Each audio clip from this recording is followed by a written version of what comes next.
Guard of honour और ये ceremonial welcome प्रधानमंत्री नरेंद्र मोदी को।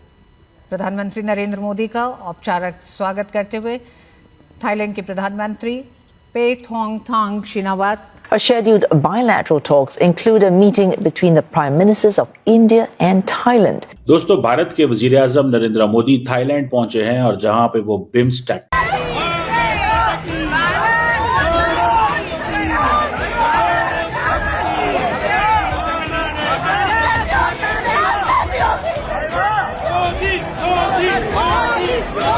Prime Minister Modi was given a grand welcome on his arrival by the Indian diaspora in Bangkok. Video viral इस वक्त social media पे। आखिर भारत करना क्या चाह रहा है नाज़रीन, जो कल तक एक मैरीटाइम ट्रांसपोर्ट डील भी जो है वो ऑलरेडी फॉरेन मिनिस्टर्स जो हैं वो साइन कर चुके हुए हैं। कल मुल्क का ये हाल हो गया है, कहीं पे भी सुकून नहीं है, कहीं भी अमन नहीं। यार शाम में इतनी बदअमनी नहीं है जितनी पाकिस्तान में है, कुछ खुदा का खौफ कर लो। लेकिन याद रखें कि मोहम्मद यूनुस साहब जो हैं उनको पाकिस्तान के वजीर-ए-आज़म ने भी दावत दी है, लेकिन वो नहीं आए।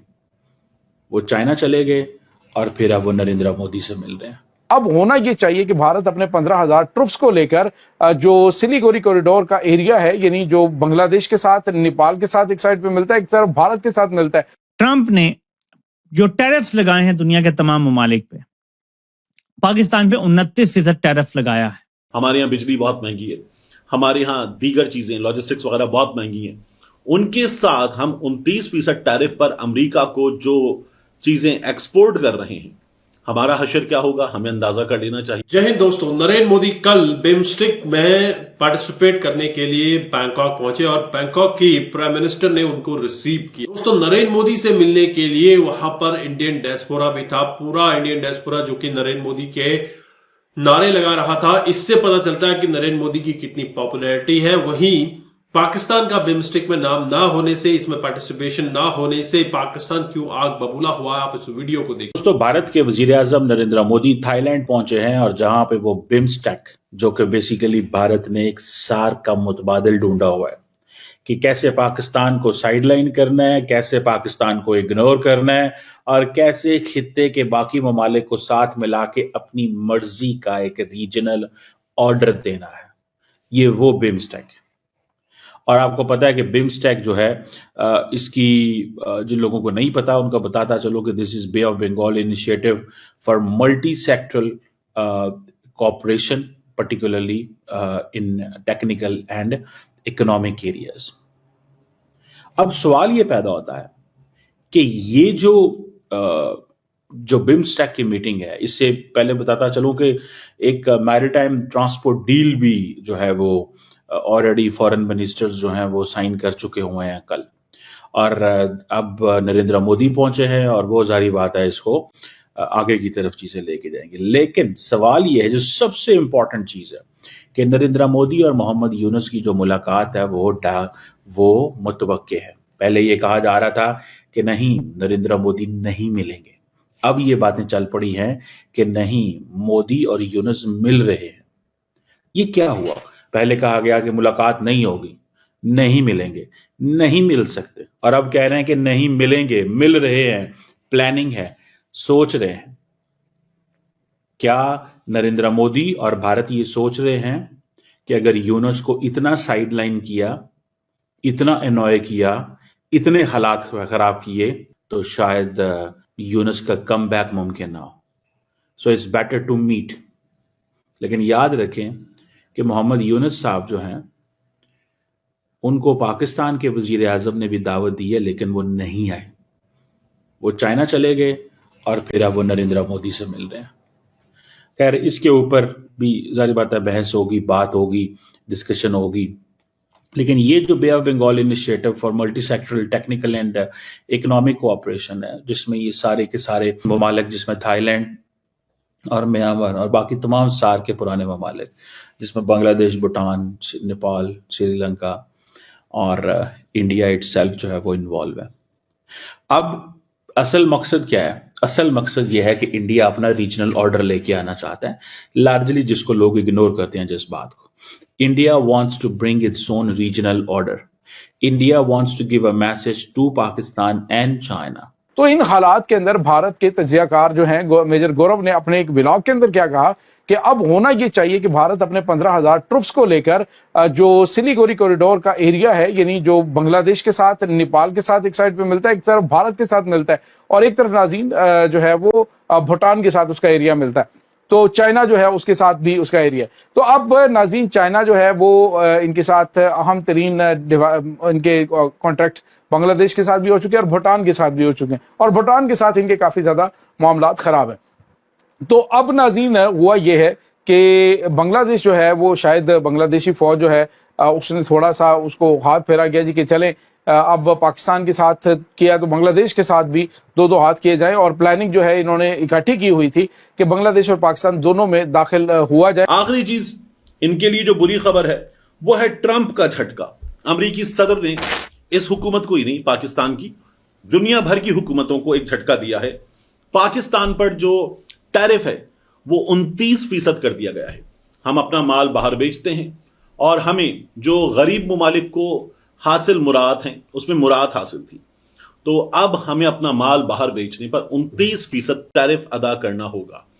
हमारे यहाँ बिजली बहुत महंगी है, हमारे यहाँ दीगर चीजें लॉजिस्टिक्स वगैरह बहुत महंगी हैं, उनके साथ हम 29% टैरिफ पर अमेरिका को जो चीजें एक्सपोर्ट कर रहे हैं, हमारा हशर क्या होगा हमें अंदाजा कर लेना चाहिए।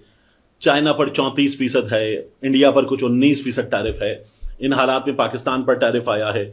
मैं एक चार्ट देख रहा था, उस चार्ट के मुताबिक यूरोपियन यूनियन इन तमाम मुल्कों से अमेरिका को जो एक्सपोर्ट्स होती हैं वो हैं कुछ अमेरिका में होने वाली एक्सपोर्ट्स का 18%, ठीक ठाक बड़ा नंबर है। जो चाइना एक्सपोर्ट करता है दूसरे नंबर पर वो हैं कुल एक्सपोर्ट्स का कुछ 14%।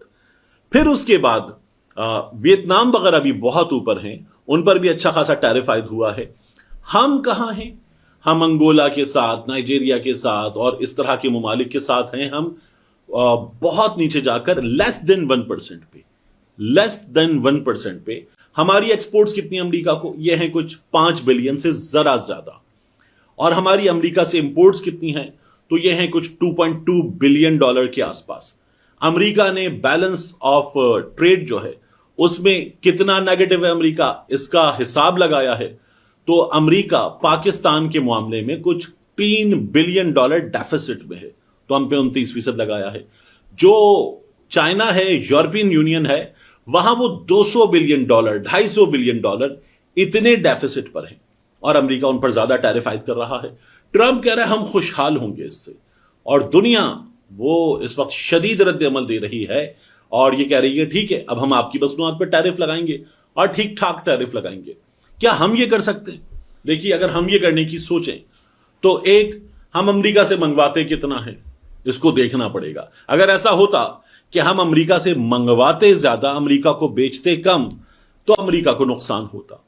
लेकिन हम अमेरिका से मंगवाते हैं कुल 2.2 बिलियन डॉलर की चीजें, तो हम अमेरिका पर क्या कोई जोर जबरदस्ती कर सकते हैं? नहीं, नो चांस। अमेरिका ने जो हमें यहां से पकड़ लिया है, हमारी एक्सपोर्ट सबसे ज्यादा अमेरिका को होती है 5 बिलियन डॉलर प्लस, उसमें भी अगर हमारे पास ये 29% टैरिफ आ जाएगा तो हुकूमत के लिए there is a bad news. अब उस बैड न्यूज में से ये कैसे निकलते हैं देखना पड़ेगा। दोस्तों, अगर आप गौर करें, बिम्स्टिक में वो कंट्रीज हैं जो कि चाइना और पाकिस्तान की नेबरिंग कंट्रीज हैं, जिसमें भूटान, श्रीलंका, नेपाल, म्यांमार, थाईलैंड, बांग्लादेश। अब बांग्लादेश को भी ऐड कर दिया गया था क्योंकि ये पहले से पार्ट था। हालांकि इन्होंने थोड़ा सा शैतानियां पिछले 8-9 महीने में की हैं, और कहा यह भी जा रहा है कि मोहम्मद यूनिस अब नरेंद्र मोदी से मिलने वाले हैं, बातचीत हो सकती है।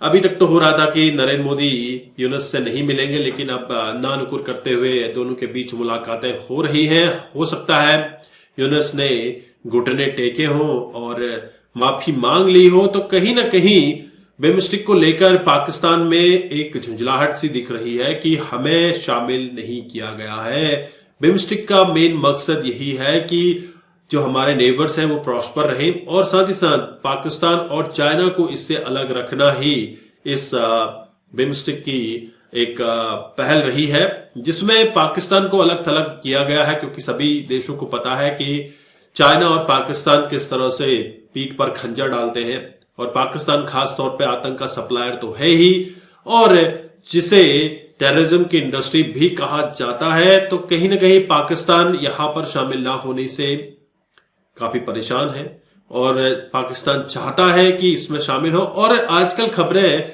सोशल मीडिया पे या फिर यूट्यूब के मेन स्ट्रीम मीडिया पे ये भी पता चल रहा है कि पाकिस्तान अब दोस्ती की पींगे बढ़ा रहा है, चाहता है कि वो भारत से ट्रेड करे। जिस तरह से चाइना अभी भारत से मदद मांग रहा है कि हमारे साथ ट्रेड कर लो, हमसे दोस्ती कर लो, वही पाकिस्तान भी चाहता है कि ट्रेड हो जाए। लेकिन 2 दिन पहले की मंगलवार की बात है जब केजी घाटी में बोले तो जम्मू के अंदर इन्होंने अटैक करवाया था, वहां पर सीज फायर का उल्लंघन करवाया था। अब ऐसे देश से आप कैसे दोस्ती कर सकते हो, कैसे ट्रेड कर सकते हो जो एक तरफ तो दोस्ती का हाथ बढ़ाता है और दूसरी तरफ पीठ में खंजर डाल देता है। आप क्या सोचते हैं, क्या बिम्स्टेक में पाकिस्तान को भी ऐड करना चाहिए था? जरूर कमेंट कीजिए। चैनल पर नए हैं चैनल को भी सब्सक्राइब करें। हम आपको मिलते हैं अगले वीडियो में, तब तक अपना ध्यान रखें। जय हिंद, जय भारत, जय श्री राम।